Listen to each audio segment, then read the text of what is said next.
Welcome, friends, to Soul Talk Podcast, a show where you explore and uncover our path to the heart, amplifying your conscience. Join me as we meet incredible souls who are in this journey to learn from their experience and in different methods that will make you vibrate your heart. Let's get into it. Hello, everyone. This is Monica Ramirez, the Warrior of Love, and thank you for being in Soul Talk and Soul Talk on Soulology. And today we have a very special friend that I have the honor to be her roommate in Sedona. And we got to talk a little bit about money. I know it is a spooky word for so many, but it is so important.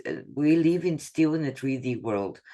So it is important to talk about how we can create magic with money. And Jenniffer, she is an expert in this. And let me tell you a little bit about who she is. Thank you Jenniffer for accepting my invitation for Soul Talk. Absolutely. Thank you for having me. Well, Jenniffer Pietrzak, she's an intuitive accountant. Jenniffer is a remarkable financial expert with a unique approach to accounting and combines traditional finance expertise in the power of energetics. She specialized in helping women entrepreneurs not only to manage the finances effectively, but also transforming the relationship with money. Jenniffer, what it took you here where you are? Because yes, you're already a bookkeeper, but the energetic part, that is not very common in all the bookkeepers. Right. So yeah. What it brought you here? Yeah, well, it's a long story, but the short version is I've been doing traditional accounting work, bookkeeping, tax returns, and advice, all of those things for many years. And it was only when I started to integrate some of my personal experience with intuitive wellness, with energy work, with Akashic records, that I started realizing, oh, I understand something about my clients that I didn't understand before. And that is that a lot of us are empaths, right? And when we are triggered in emotional reaction, which money can do, which taxes can do, which finances of any kind really can do, Yes. When we're triggered, sometimes we get stuck in that emotional energy, right? And until you have a financial expert that can actually walk that walk and talk that talk with you and have that conversation about what's coming up for you when you talk about your money, we can't really get to the point of where most accountants come in and give strategy and tools, right? We all want to get to the dream. We all want to get to our financial goals, right? But there's an emotional reaction that's coming up because we have a money story. And it wasn't until I realized this for myself that I was able to help my clients with it as well. So my path was really seeing my client's emotional reaction and actually taking it on as an empath, taking on what I was seeing going on in them, whether they were angry about paying taxes or, wanted to avoid the situation completely, or got stuck in kind of like a hyper vigilance or control over, I don't want to get audited. I'm really afraid about what could happen if I don't do my taxes right. So these types of scenarios, they would come to me in this emotional, energetic kind of turmoil. And I started taking it on myself, and I started getting angry, and I started getting emotional and kind of reactive. And I'm like, what's going on here? And it wasn't until I immersed myself in Akashic records and energy work myself for my own well-being that I realized, oh, I see what's going on here now. And not only can I see it for myself and start separating some of that emotion and kind of organizing my thoughts about how do I help bring people out of that reaction into a response that's actually going to move them towards their dreams, towards their goals. instead of being stuck and not being able to implement the tools that I'm providing them with. That is so, so true. In fact, I remember one time when we were in Sedona and you were talking to one of the other beautiful ladies about the finances and things like that. And it hit me like, oh my God, I am afraid of money. And in that moment, it's like, okay, and I start digging in, it's like, where this is coming from. It's like, because it just hit me there. Like, of course, you're not going to attract money, you fear them money. So it is very logical why it doesn't matter if we work 16 hours a day or 14 hours a day or people that have 8 hours a day. It is going to be very hard because we are afraid of money. And that's the majority of the human beings. It is. And we have a lot of resources at our disposal at this point. You know, there's money mantras, there's affirmations that we say to ourselves, there's prosperity coaches and all different types of things and avenues that we can go to kind of work through that. What's interesting is that now that I realize it, I can bring it together with the actual functional things that we need to do for compliance. So as we're being triggered by doing the bookkeeping or sending in the reports and the returns or whatever it is, as those triggers are coming up, I work with my clients to actually understand what's coming up. Why is it coming up? What's the story behind it? So that we can deal with it in the moment. And we're not taking it back home with us and ruminating for, overnight, losing sleep or for months at a time, or not wanting to go back to their accountant to deal with it. But I think that something that's really interesting about the fear of money is we often have contradictions. So we can be saying the money mantra and really like believing that we want a certain thing. But if there's some underlying limiting belief or underlying bias to scarcity, that's ultimately going to rule out. So until it's kind of like going to counter manifest, if you will, maybe not rule out. I totally agree with you. And I like that you're working with women. Yes. Right? Because the ones that are more affected by all the programming about money, it is women. We were not supposed to be the breadwinners of the society this day. Even if we wanted to say, oh, we put 50-50, it's still that old program that our mothers or grandmothers or great-great-grandmothers brought to us as females that we don't supposed to be the breadwinners. And we wanted to be entrepreneurs or business women. So we have that contradiction inside of us that it is deep inside in our core. Yes. It's conditioning, right? On top of that, there's actually statistics out there. Doing math anxiety is a real thing. And it affects women, way more than it affects men. There's actually statistics and studies on this. So we are, I hate calling out a disadvantage, but we are kind of up against a lot as women, especially infiltrating into this this entrepreneurial world that has been structured in a very masculine way for so many years. So it's the conditioning, it's, all of the things. That is so true. So you are an Akashic reader, and you are also I can put it like this, psychic in a way. You can feel emotions of other people and so forth. But in what ways do you work in the spiritual world and finances at the same time? Yeah. So with Akashic records, we can actually not just read the person's soul records, but also the soul of the business or the imprint of the business.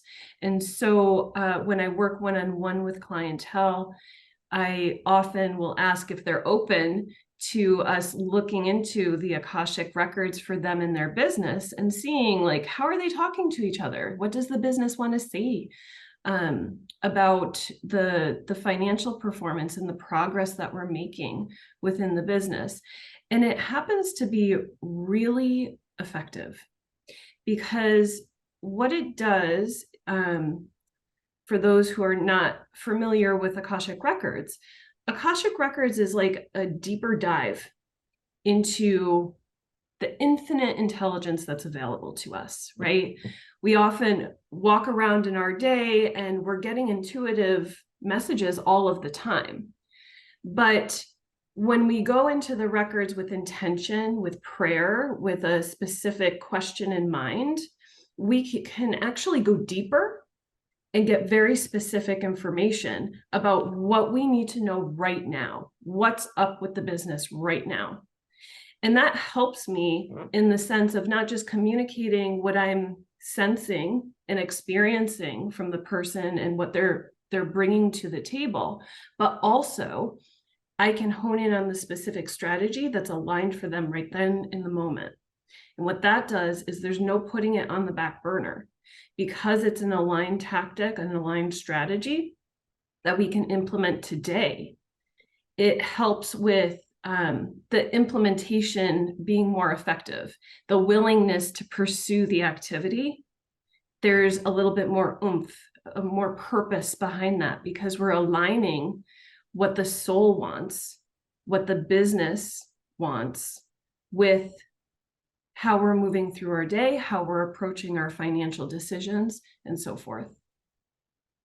So to just clarify it, to our audience, sometimes it might not come from this timeline. It might come also from a different timeline, from your Yes. past life, that you commit fraud or something like that. Maybe in this timeline you're not, but you did in your past life, and you're carrying the guilt from that time.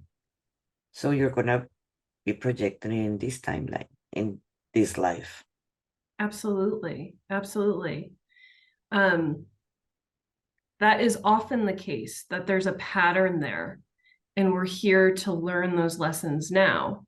And I think it's so great that we have all of these tools and people with all different types of gifts, because when you go into the Akashic records versus when I go into the Akashic records, we're interpreting a little bit differently. We have our own gifts that influence what comes through and what we share, and timing, and all of the components that happen.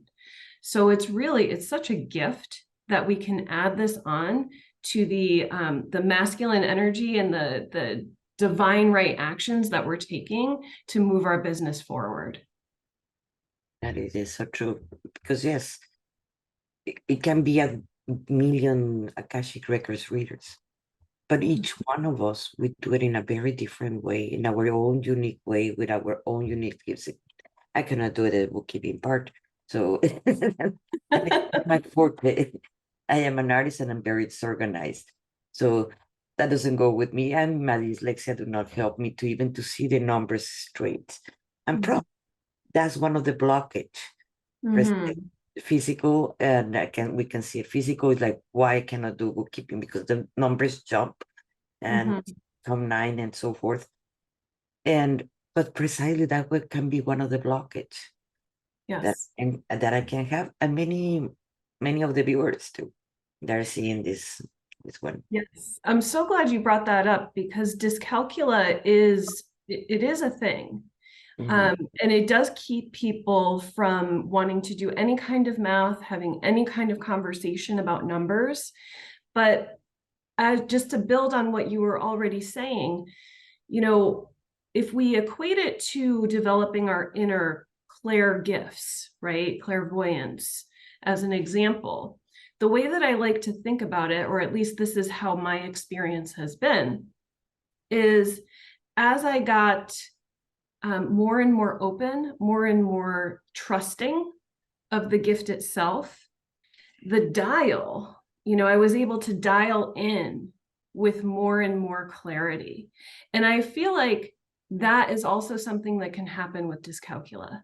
Yes, it's a real thing that people struggle with, But when we start pulling it apart piece by piece, well, what's really going on here? Is there fear underneath that? We can at least start to make a difference and shift and dial in so that we can see, at least at a high level, what we need to see.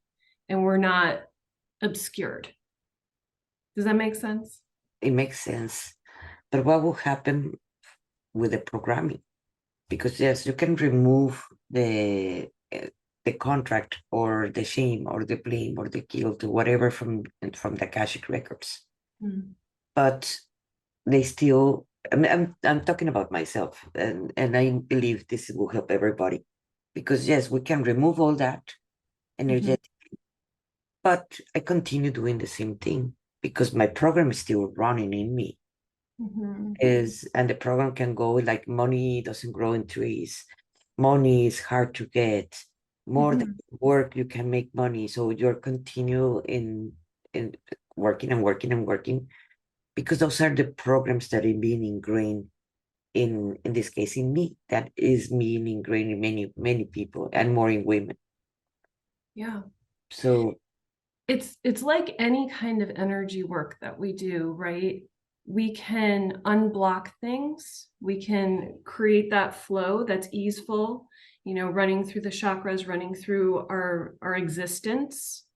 But if we hold on to those same beliefs, we're just going to recreate those blockages again, right? yes. So it's not a one and done kind of thing. It's actually, everything is a commitment to growing the self, to learning to unlearn the things that we have been taught, the things that have been ingrained in us. And with that commitment and the help of somebody guiding you, you can effectively, and we see this in other areas too. I'm just bringing it to the money piece. I'm just bringing it to the accounting and the 3D things that we need to do if we're going to run a business, right? That's what it's about. But we do this in every area of our life. We're manifesting all of the time. We get a divine idea and then we put it into manifest. We create it in the 3D world.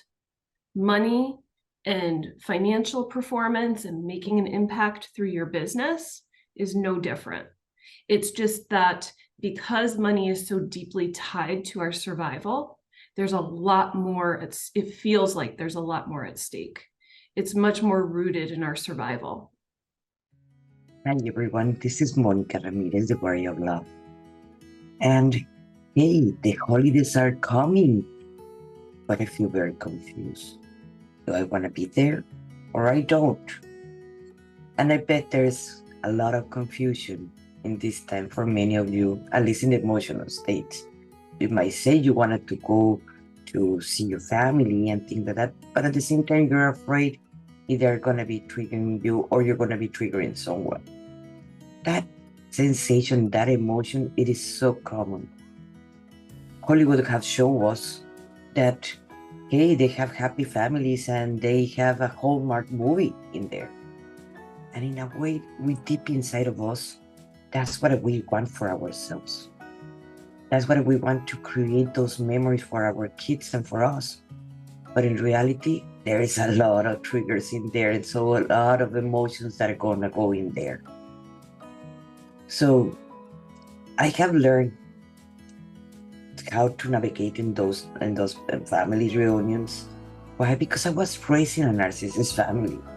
So it was every year, it was the same emotion. Do I want to go? Okay, I have to make the turkey, but do I want to be there? But at the same time, I don't want to be left out.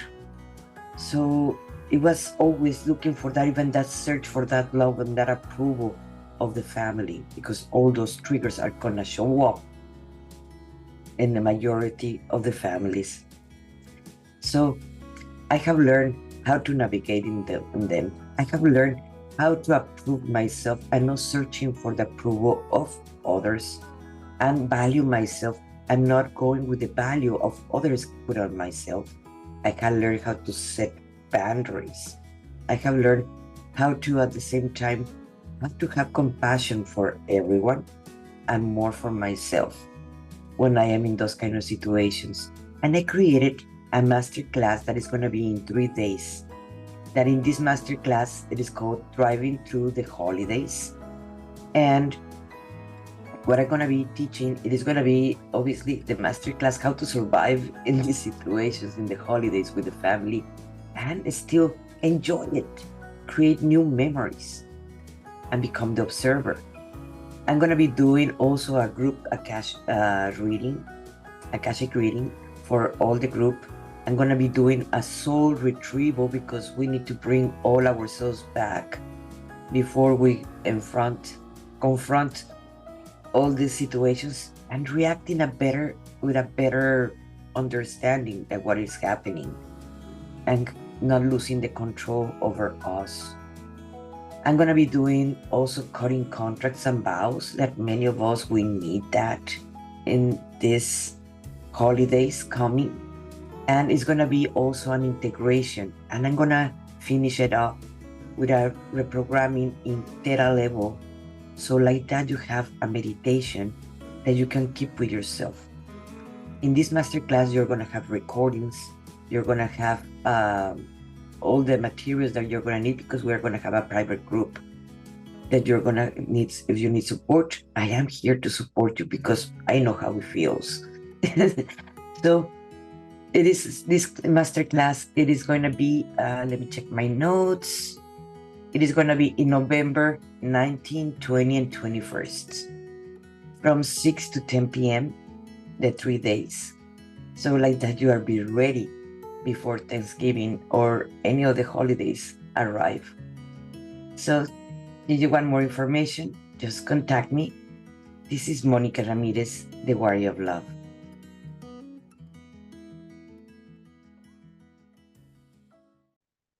That is so true. The majority of the healers or artists, they have the same imprint that they are not going to do money, that they're not going to survive with the money. How do you work with them? Because that's the majority of the healers. They're going to charge, or they don't charge, or they like need donations. But the light of your house, you have to pay it. You cannot say, "Oh, let me give you a donation to the light bill." They will cut you off, you know. And the same applies for the artists and all the healers. They still have that imprint. Yes. Yeah. And we can call it a vow of poverty. There's all different types of vows that we have taken in past lives that we can clear. But you're right, that patterning needs to be rewritten or rewired. So when I work with spiritual entrepreneurs, it's really about meeting them where they're at. Everybody is so different and divine in their own ways. It's about really honing in, and this is the intuitive piece that I'm bringing to the accounting work, is honing in on what is really going on. First of all, what's up? What's the problem? Is it that we have a program and we're consistently undercharging? Well, is it a worth thing? Or is it a value placement on what's being offered? Are we making judgments about what people will pay or what people have paid in the past or what they're willing to do, rather than looking inward and coming from a place of service? This is just one example. Coming from a place of service where we know we are giving so much value. They don't know how to do what we're doing for them. Yes. There's value to that. That's why they're coming to us. So it's oftentimes a self-worth thing, but it can be something different too. It can be the belief that anything that's spiritual really should be free to all. Right? That's one of the paradigms that we've been working with for a really long time. And in my personal view, it's unfortunate because we're meant to have it all. We get to have this and that. It's just the human struggle, the 3D struggle to figure out, well, how do I do both of those things and be comfortable and aligned within myself? at the same time, because we have all these messages coming at us all the time. Oh, well, you're spiritual. Well, you shouldn't charge for your services. No, that's not how we create true impact, because we can't create true impact if we're struggling to survive ourselves. That's true. Because or else we're too worried too about how we're gonna pay the light or bring food to our family, that Right. we cannot do the work that Yeah. we meant to supposed to do because we're too worried about making payments. Right. And I believe that we're all here to raise global consciousness, right? But that's spherical. I call it spherical wealth. It's being wealthy in all directions. Wealth isn't just monetary. You can have spiritual wealth, you can have monetary wealth, you can have abundance of anything, right? So how do we create this aligned life and an aligned business that supports abundance in all the areas that are important to us? And something that I just hearing from here that is my guides are telling me if everybody has the same need of making money to survive, and we Yeah. get out of the fear factor, and everybody start producing money enough at least for whatever needs or wants they have, then we will not be in this rat race. We understand, hey, the other Mhm. person is giving me their time, because at the Mhm. end you're paying for the time of the other person, Right. because it's an money, it is an exchange of energy that Truly. Yes. why we're gonna accept donation. It's like, okay, can you listen to me? Oh yes, I listen to you. Okay, let me go. Like, wait, I have not finished talking. That is the problem. Like, you want the whole conversation to listen to the other person. It is an exchange Mhm. of energy. It is not, let me just give you a donation of my time that it is going to be 1 second and I'm going to leave. No, it is what I'm charged. I desire to get paid. Yes. And that doesn't mean that it is the right price or not, because it goes a lot in what we think we deserve. And that's another issue. Yeah. And what one person is willing to pay for the same thing is different than another.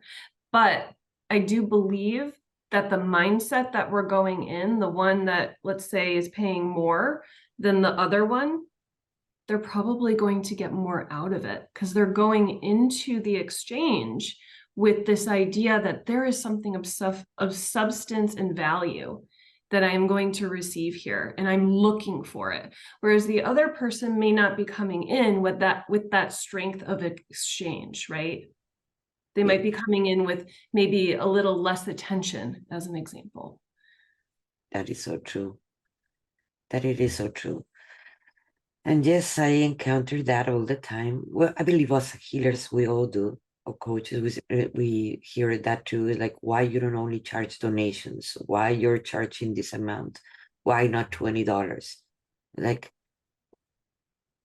as a bookkeeper, just it costs you your time and your years and resources to become a bookkeeper. But at the same time, it costs you to become a cash reader. Mm-hmm. And Yes. why you're not gonna get paid for that, or NLP or immunotherapies or whatever Whatever mod the modality. Yeah. exactly it Right. costs to become that and certificate for that. Why it is not, we're not gonna get paid only a donation. Yeah. And, a lot of us have many modalities, right? We really invest in our education and furthering our understanding of how do we get by in this world? How do we help ourselves and other people? So it's not just the hour that we're giving the person and asking for the donation or the value back. It's also all of that accumulated time, Yeah, all of the education time, all of the certification time, all yeah, of the thinking time, all of the creating the business time, all of the accumulated experience. yes, It's not just the 1 hour. And we have this way of putting a value on an hour of our time, which one is arbitrary. And two, I think it conjures up a lot of that emotion and a lot of that past life stuff, as you mentioned. Yes, I believe so. And we go again to the competition and envy. I have this a talk with a friend that she's a psychologist. She studied 4 years in Mexico, to become a psychologist and so forth. And she told me, why you charge the same as I do? If I study these 4 years and it costs me this, like at this point, in money wise, we have invested the same for all the certifications that I have. We have invested the same. And in time, yes, maybe it was not 4 years. And I chose different certifications and I can charge the same as you. And that is very valid. But what if that was telling me was about the competition, about the choices of other people do. Right. And also, I would ask that person, why aren't you charging more then? If you believe that you're worth more, then why aren't you charging more? Because the market and the economy shifts, it's constantly shifting. Yes. And so what we need to survive to have a certain level of comfort in our lives is going to shift with that cost of living, right? So we constantly need to be reevaluating, what are our rates? What is the value? How much experience have I accumulated since the last time that I raised my rates? And these are uncomfortable conversations to have with ourselves, because a lot of us are not used to really having that conversation or sitting with the emotions that come up with it. Do you think in United States, because I know you're in United States, it would change the way also the insurance see holistic help? I think that's a different animal. I think insurance is very fear-based. And so it would take a lot of influences for them to expand what they're willing to pay for. Yeah, I think that's a totally different topic, but Yeah, it is. anything is possible. Anything is possible. And that's what I would want the message to be, right? Is that we don't just have to do things the way that we've always done them.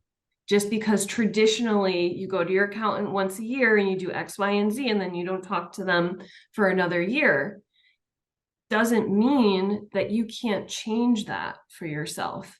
If you feel like you need more, if you feel like there's guidance that you can receive.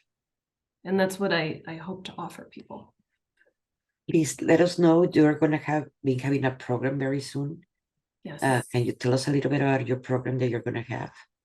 Yeah. So I am doing a series right now on harmonizing our wealth and happiness goals. And so on December 15th, and I will get you the link with all the specifics to send out to the listeners. I'm doing like a half-day goal setting workshop, which includes one of my tools that I use. I call it the numbers story tool, and it helps people start to connect with their bank account numbers or their sales numbers or expense numbers or their profit or what have you, in a way that tells them what's triggering them, where are they now, where do they want to be, and starting to pick out ways that we can experiment with that goal to get to that goal over the year. So it's more of a tactical approach to goal setting, giving us ideas about how do we want to experiment over the next year to get to the number that we want to achieve, not just put that number on a page and say, okay, then I need to get X number of dollars by this point and X number of dollars or sales by that point. We're really looking at, what does it mean to us? How do we want this to flow? And we're going to achieve our goals. And for how long is that? This one day? It's one day. It's going to be about 3 hours. Okay. I will be posting the link in the description of this video, so like that you guys can sign up, because hey, we all need that help to remove those blockages. And don't be so afraid about talking about money. that I Right. believe all of us we are. And Kate, since I discovered that, that was so, so helpful. And it was after a conversation that you were having with someone about that you're not only do bookkeeping, that you not only do the cash records, that you also give financial advice. Yes. So clarification on financial advice. I'm not doing investment advice, but I do like financial coaching. And for the little bit larger companies that are looking for fractional CFO support, I do that as well. Yes. And that's when it hit me. Oh, I am afraid of money. Talk just I mean, just mentioning money feels dirty. And that's like, oh, why it feels dirty?